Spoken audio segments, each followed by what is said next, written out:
If a person has free will, what does that tell us? Then how should we understand the words, "You did not choose me, but I chose you"? These are the words of Jesus Christ. Remember, in the Gospel he says to his disciples, the apostles, "You did not choose me, but I chose you." Yet there were people who chose him. No, he did not choose them first. They were the ones choosing him. Remember when a man came to Christ and said, "Teacher, may I follow you?" Christ replied, "Foxes have holes, and birds have nests, but the Son of Man has nowhere to lay his head." The man wanted to do something good. Then Christ said to another, "You, follow me." The man answered, "My father has died. I have a funeral to attend. May I at least bury him?" Christ said, "Let the dead bury their own dead. You follow me, follow life." Is this God's arbitrary rule over man? One says, "I want to," and Christ says, "No." But that is not arbitrariness, because both of them could have refused to listen to Christ.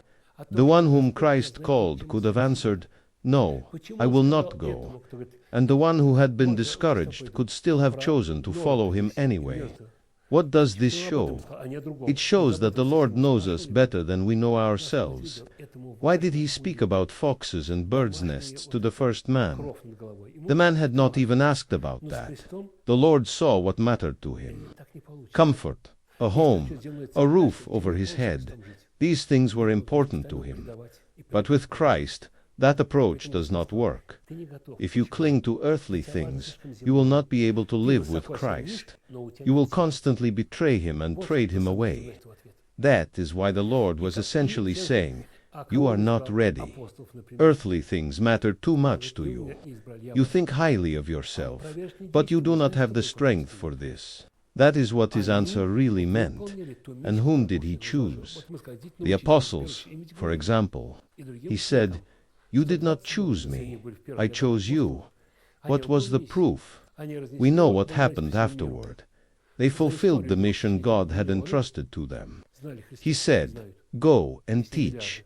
He spoke first of all to them, though there were also 120 disciples. The apostles stood at the forefront, and they completed that mission. They carried his gospel throughout the whole world. Over 2,000 years, millions came to know Christ, and today there are billions. Someone may object and say, "But Judas did not fulfill his mission." In fact, he fulfilled the opposite.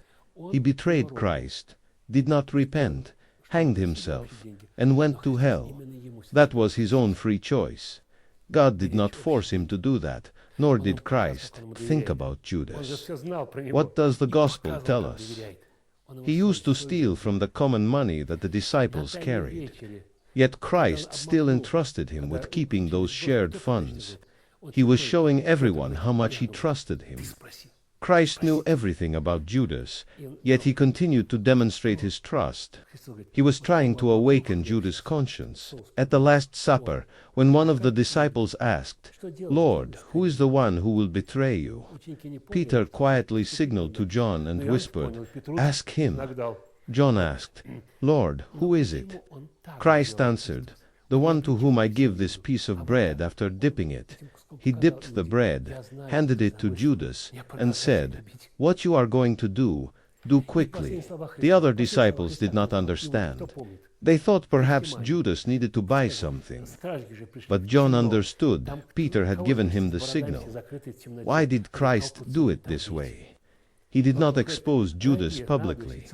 By giving him that piece of bread, he was saying, "I know what you are planning, and I still love you." And Christ's final words to Judas, who remembers them.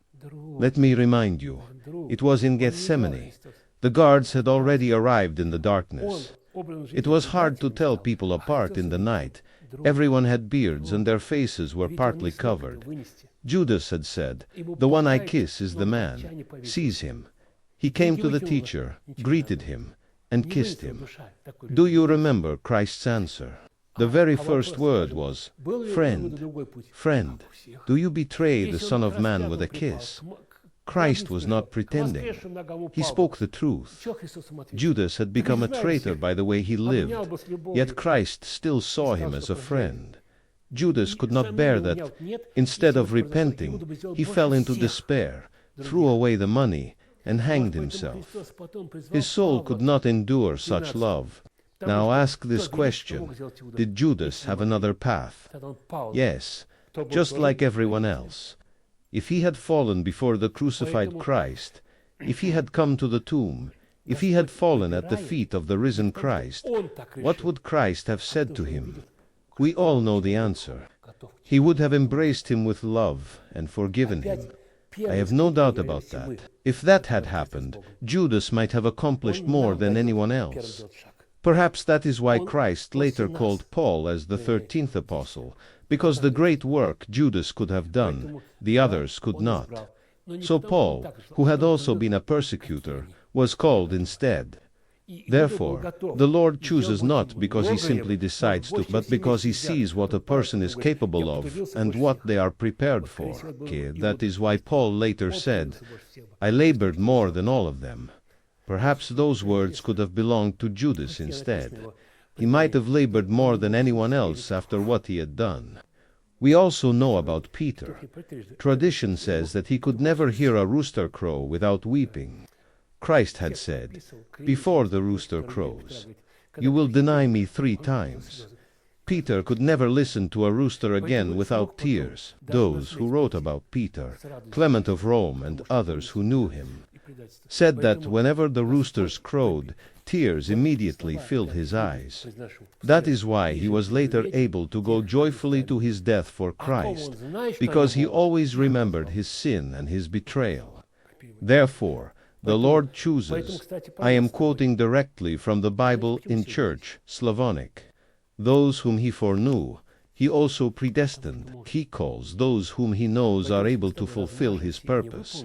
That is what those words mean.